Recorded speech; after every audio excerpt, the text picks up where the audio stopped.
নিৰ্বাচনী আড্ডালৈ নিউজ লাইভৰ দৰ্শকসকলক স্বাগতম জনাইছোঁ। মই বৰ্তমান উপস্থিত আছোঁ দেৰগাঁৱৰ মাছমজিয়া এখন চাহৰ বিপণীত আৰু এই মুহূৰ্তত কেইগৰাকীমান ব্যক্তিয়ে এই নিৰ্বাচনী কেন্দ্ৰিক আলোচনাত মিলিত হৈ আছে আৰু সেইসকলৰ লগত আমি কথা পাতিবলৈ চেষ্টা কৰিম। মই প্ৰথমতে এগৰাকীৰ ওচৰলৈ আহিছোঁ। মই প্ৰথমতে আপোনাৰ ওচৰলৈ আহিছোঁ, অকণ থিয় হৈ দিলে সুবিধা হ'ব। যিহেতু নিৰ্বাচন সমাগত, কেনেধৰণৰ এখন চৰকাৰ আপোনালোকে বিচাৰে? হয়, আচলতে মুখ্যমন্ত্ৰী হিমন্ত বিশ্ব শৰ্মা ডাঙৰীয়াৰ নেতৃত্বত অসমত যি উন্নয়নৰ ধাৰা বৈ গৈছে, এই ক্ষেত্ৰত উঠি অহা প্ৰজন্মৰ যুৱক হিচাপে আমি অতি আনন্দিত। আৰু বৰ্তমান আমি যিহেতু দেৰগাঁও সমষ্টিৰ এজন যুৱক, দেৰগাঁও বিধানসভা সমষ্টিত ডক্টৰ মৃদুল দত্ত ছাৰ এইবাৰ বিজেপি দলৰ পৰা প্ৰাৰ্থিত্ব পাইছে। আমাৰ মিত্ৰজোঁটৰ, মই এই অসম গণ পৰিষদৰ হিচাপে আমাৰ মিত্ৰজোঁটৰ ফালৰ পৰা আমি ছাৰক কেনেদৰে বৃহৎ ভোটৰ ব্যৱধানত জয় কৰি আনিব পাৰিম তাৰ বাবে আমি কাম কাজত আমি জড়িত হৈ পৰিছোঁ। আৰু দেৰগাঁও সমষ্টিৰ যুৱ প্ৰজন্মই ছাৰক আঁকোৱালি লৈছে, কাৰণ ছাৰ এগৰাকী আদৰ্শ ৰাজনৈতিক ব্যক্তিৰ লগতে এজন আদৰ্শ শিক্ষাবিদ, আৰু আমি খুব গৌৰৱান্বিত যে ছাৰৰ দৰে এজন বিধায়ক আমি পাম। এই ক্ষেত্ৰত কিন্তু বৰ্তমান চৰকাৰখনে অসমীয়া জাতিটো শক্তিশালী কেনেদৰে হ'ব বা এই চৰকাৰখনে অসমীয়া জাতিটো সুৰক্ষিত কৰাৰ ক্ষেত্ৰত যেনেধৰণে পদক্ষেপ হাতত লৈছে, এই ক্ষেত্ৰত কিন্তু এজন অসমীয়া হিচাপে মই এই চৰকাৰখনৰ পক্ষত আছোঁ। নিশ্চয়কৈ সকলোৱে কেৱল নিৰ্বাচন কেন্দ্ৰিক আলোচনাত মিলিত হৈছে আৰু এগৰাকী ব্যক্তি আছে। কি ভাবে বা যুঁজখন কেনেধৰণৰ?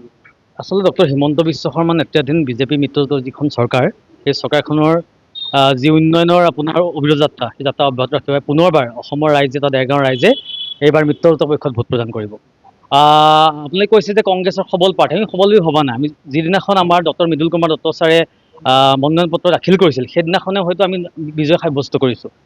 দেৰগাঁও চৌপাশে উন্নয়নৰ বতাহ বলিছে অসমৰ লগতে।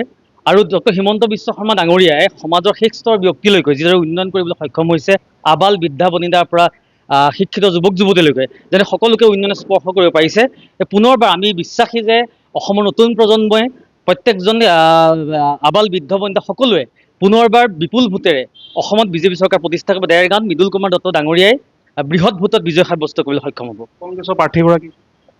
কংগ্ৰেছৰ প্ৰাৰ্থীগৰাকীলৈ আমাৰ ক'বলগীয়া নাই, যিহেতু কংগ্ৰেছ দলে সিদিনা জুবিন গাৰ্গদেৱৰ সন্মানীয় পত্নীও কৈছে যে কোনো ৰাজনৈতিক দলে জুবিন গাৰ্গক লৈ পেলাই ৰাজনীতি কৰিব নালাগে। কিন্তু কংগ্ৰেছ দলে যি নিকৃষ্ট ৰাজনীতিত লিপ্ত হৈছে, জুবিন গাৰ্গক লৈ পেলাই নিৰ্বাচনী বৈতৰণি পাৰ হ'ব চেষ্টা কৰিছে, পুনৰ সেয়া ধিক্কাৰ দিছোঁ। আৰু কংগ্ৰেছ দলটো কথা বতৰা সদায় সেই অচিনাকি মানুহসকলৰ লগত উন্নয়নৰ পক্ষত নহয়। সদায় গৌৰৱ গগৈ ডাঙৰ, ৰাহুল গান্ধী তেখেতসকলৰ কথা বতৰা সদায় বিভাজনমুখী, ঋণাত্মক কথা বতৰাই তেখেতসকলে ৰাজনীতি কৰি আহিছে। যোগাত্মক কোনো কথা বতৰা তেওঁলোক কৰা নাই। কেণ্ডিডেট যোনেই নহওক, এই নিৰ্বাচনত বিপুল ভোটত তেখেতসকল পৰাজিত হ'ব আৰু অসমত পুনৰবাৰ বিশাল সংখ্যাগৰিষ্ঠতাৰে বিজেপি নেতৃত্বাধীন চৰকাৰ প্ৰতিষ্ঠা হ'ব।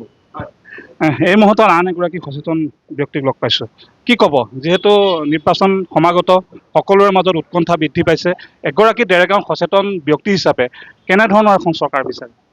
আমি এখন সুস্থিৰ চৰকাৰ বিচাৰোঁ আৰু উন্নয়নমুখী ধাৰা যিখন চৰকাৰে অব্যাহত ৰাখিব, তেনেকুৱা চৰকাৰ এখন বিচাৰোঁ। বৰ্তমান যিখন আমাৰ মিত্ৰ দলৰ চৰকাৰ আছে, সেই চৰকাৰখনে দেখিছে আপোনালোকে যথেষ্ট উন্নয়নমূলক কাম কৰিছে।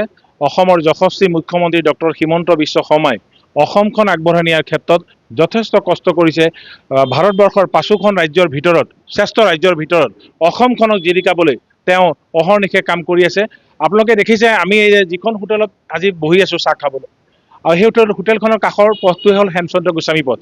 এই হেমচন্দ্ৰ গোস্বামী পথটোত আপুনি এতিয়া চাওক, দেৰগাঁৱৰ পৰা গোলাঘাটৰ মাত্ৰ 20 মিনিট সময় লাগে। আগৰ ৰাস্তাটো জৰাজীৰ্ণ হৈ পৰিছিলে, এই ৰাস্তাটো ইমান সুন্দৰকৈ বনাইছে। সকলো ঠাইতে দেখিছে উন্নয়নমূলকী কাম হৈছে। এটা কথা ক'ব পাৰিবনে, দেৰগাঁৱত ভাৰতীয় বিজেপি দলৰ জয়যাত্ৰা অব্যাহত? হয়, বিজেপি দলৰ জয়যাত্ৰা অব্যাহত আছে। নিশ্চয়কৈ। আৰু আন এগৰাকী আছে। দাদা, এই মুহূৰ্তত আপোনাৰ ওচৰলৈ আহিছোঁ, যিহেতু পুৱাই আপুনি চাহ কাপৰ জুতি লৈছে।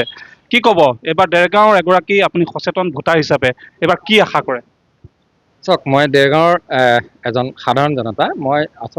মই যিটো দেখিছোঁ, ইয়াত যিটো ধাৰা বা যি চলি আছে, বিগত আমি 10টা বছৰে দেখিলোঁ বা 2টা টাৰ্ম, যিহেতু ইয়াত মিত্ৰজোঁটৰ ভৱেন্দ্ৰনাথ ভৰালী দেৰগাঁও সমষ্টিত বিধায়ক আছিলে, সেই অনুসৰি আমি যদি চাওঁ যে দেৰগাঁৱত বিজেপিৰ ঢৌটো বেছি। কিন্তু এটা কথা আমি চাব লাগিব যে সমান্তৰালকৈ যি আমাৰ বিজেপি প্ৰাৰ্থী মৃদুল দত্ত ছাৰ আছে, লগতে কংগ্ৰেছৰ প্ৰাৰ্থী সাগৰিকা বৰা, দুজনেই কিন্তু যথেষ্ট শিক্ষিত। এটা কথা, ইয়াত নিৰ্বাচনৰ কথাটো কোনেও এতিয়া কৈ দিব নোৱাৰে, যিহেতু এটা পানীৰ তলৰ মানে এটা খুঁত, আণ্ডাৰ ৱাটাৰ কাৰেণ্ট বা পানীৰ তলৰ কাঁইট বুলিও আপুনি ক'ব পাৰে। আমি যদি লাষ্ট ইয়েৰৰ যদি ইলেকশ্যনটো চাওঁ তেতিয়াহ'লে চক কংগ্ৰেছ বহু বেছি ভোটত হয়তো হৰা নাই।